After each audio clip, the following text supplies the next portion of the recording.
Alrighty, folks, as you know, one of the things I enjoy doing recently is reaction videos. And our boy Dion has captured a video from David Greene and Rob Abasola. Rob Abasola was part of ORAT 3 in Vegas last year. So shout out Rob for Raw Belt. Hey, look at that. I said it right this time.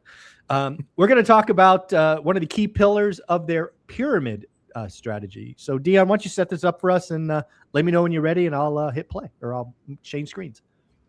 So I'm a fan of people who go to the basics, right? I like to watch Graham Stephan Meet Kevin 2017 to 2020, like that early era of how you get started, how you get your feet into this game. And so I really like to watch David Greene, Rob, Brandon, all the bigger pockets people, Henry Washington, until they go, look how big I am. Look at my syndication group. Look at my lending thing or whatever. They lose me then. Yeah. So I was flipping through videos like we all do. And I saw Rob and David doing one together again. So I clicked on it. And this was one where I sat down, like I hope some of the people who watch my content, and I took notes. And I thought, this is a back to the basics video where they're not talking about the hype. They're just talking about, I think the title of the video was, this is the rentals that will help you retire. Like it was a real, nice, like, not a flashy thing. And so what I have here in the middle of the video is about 2 minutes where they talk about one of the pillars that they call the pyramid. And I want to play it. It's just 2 minutes for you guys so I can get your opinion to see if I was right, that this is noteworthy, or did I just have nostalgia from two guys I used to watch before I was financially free and they helped me get here? All right. Well, let me change the screen. You can hit play and I will take copious notes. Do this or that. There's always a way to argue against whatever you pick. Why do you want to do those small little houses? They're not going to build any wealth. Why do you want to do a sober living house? It's going to be nonstop, worrying about what's going on. Why do you want to do a short-term rental? You're never going to get away from your phone. There's always a reason to say don't do it. And then people get stuck. So what I came up with was this idea that you can do the fun, sexy, risky stuff like our Scottsdale house if you have a very solid foundation to build it on. So if you say, hey, what I'd really love to have is a $4 million short-term rental mansion that's so fun, and I got all these ideas, and I'm going to put cold plunges and hot tubs and saunas and all these cool ideas. But man, I'm just scared of what would go wrong. Okay, we'll start with having 20 duplexes. And when you get 20 duplexes that are cash flowing pretty strong, now maybe go buy 8 to 10 single family homes in a solid market. And we're not talking super expensive stuff. Just go to the Midwest, buy some cheaper things. Then maybe you get like an apartment complex, like a 12 or a 15 unit. Now you've got a lot of stability, a little more cash flow, but a little more risk, and then medium-term risk. And at the very top, you put the crown jewel of that short-term rental that you've always wanted to have, or that thing that you know is risky. And what happens is if it goes wrong, it's supported by the wider base. So you kind of treat yourself, so to speak, by I won't let myself get that thing I really want until I earn the right to do it, by having a lot of money in reserves and having a whole bunch of equity in these other things that I could pull it out if I needed, and a bunch of cash flow coming from this other stuff. And you let that cherry on the top of your sundae that you really want be the motivation to do the work to get the boring stuff so that you're kind of safe no matter which way the wind blows. For sure. Yeah. So we call this building the pyramid because that's effectively starting wide and then every layer gets smaller. Think of it like, the real estate pyramid, like the food pyramid, but for real estate. That's the 2 minute clip. Matt, you want to go first? You can go first. Oh, okay. So I think there's a couple of things in there. First and foremost, obviously I love the idea of telling people to start simple, start simple, stupid, if you will. Makes perfect sense. I do think, when I think about the people who get excited about real estate and they talk about the $4 million mansion with the, cold plunges and all that other stuff that he was highlighting, I ask myself all the time, why do they think that's the thing? Like, why do they want to start there? And it's because of the gurus on Instagram and YouTube and all these other platforms making it seem like it's easy. And they not only make it seem like it's easy, but they make it seem like that's where all the money is. And then the last thing is I still remember, and I've said this a couple of times, in 2020, I was at a San Jose real estate event. It was me and a short-term rental person, and they were calling me a boomer, right? Because I just was not in touch. So again, we got to realize that sexy sells, but at the end of the day, I think these guys are right. Don't do anything risky until you've got a solid foundation that you could carry this thing. So those are my early thoughts. Yeah, I think, is this the strategy that got him where he is today? You know what I would say to that? I actually would ask you to think about that for a minute, because I don't think any of us would say that's the strategy that got him here. I think this might be the strategy that he has after he touched the hot stove. Maybe. The question is, how hot is that stove and how much did that stove consume, right? So I would look at it and say, it's about what you can get. But it's more about what you can keep is the bigger thing, right? And so the other thing that is really important is, and in my eyes, and this is how I've built anything that I've built, and thankfully they've all been successful. The most important thing to me was being able to expand in the same place, because I don't want to waste time building new infrastructure everywhere. Yeah. And that's a major mistake that almost all these talking heads have made. They got this in Tennessee, and they got this in Florida, and they got this in this market and that market. Because what do? They're market chasers. Yeah. That's what they do. They chase markets. Here's what I did. I did the research, and I invested like I was investing for 20 years, maybe even 30, because the dynamic always changes in any market over that period of time.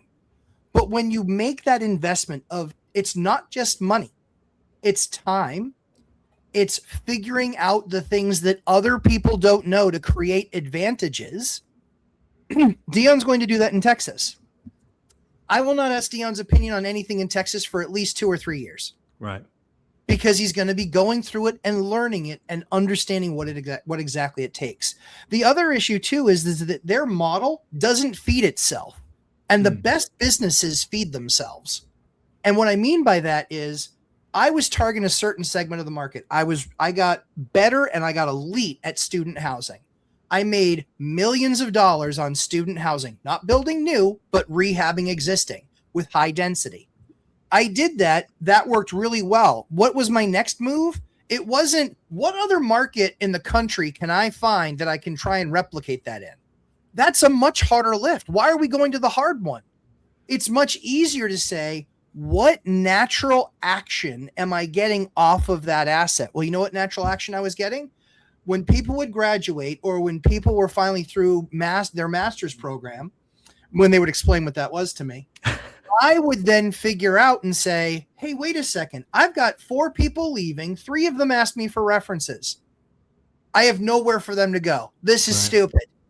I kept on, and I would tell my friends, you owe me dinner. I'm giving you another good one. You owe me dinner. Well, eventually I got fat and I didn't want dinner anymore. Well, that's not true. I still want dinner, but I don't need them to pay for it, because why?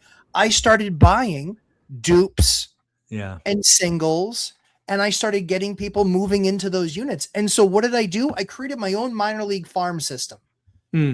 This is why it makes sense. You look at the most dynamic sports dynasties over time, and the one thing that they have down is they are either wealthier than all get out and they can buy anybody, or they create players at every level that they can develop through the system. And that's what most real estate guys are not very good at. And that's where you become a multimillionaire quite easily. So let me get back on that a little bit, Matt. Go ahead.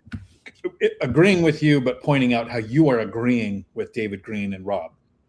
So you've invested in the same market. It's super boring. You've been there 20, 30 years. This is where extreme wealth came from, you have to admit, comparatively to most people. Yeah, there's nothing revolutionary about doing something simple and keeping it simple in the beginning while you're learning. That's not that's not like, a light dawning on Marblehead. But here's my clap back. Yeah, go ahead. You start with house hacking. Yep. You add some boring rentals. You learn a lesson in 2008, and you go, okay, I need some diversification of tenant types, not all from the same industry, whatever. Sure. And then you start doing some burrs, and you did some flips, and you did some value adds, and now you buy a jail. And this is where the pyramid comes together with, if you started with that jail and you wrapped up millions of dollars and years of permits and the frustration of these contractors that will work with you because you got 20 other projects you can put them on. You are the pyramid. You just didn't, you caught on to, he said, well, you go buy some Midwest, you go do this. That's not what he meant. He meant you start a boring base and then you pyramid to what matters to you. And what matters to you is that jail right now. That's like the pinnacle of the pyramid. But it's not. It's such a small factor. The issue is I didn't do the jail to motivate myself. It's such a small factor. Agreed. If you're starting. Agreed. But the problem is he's telling people what I'm taking him for what he said. He said, go all over the place and do all these different things.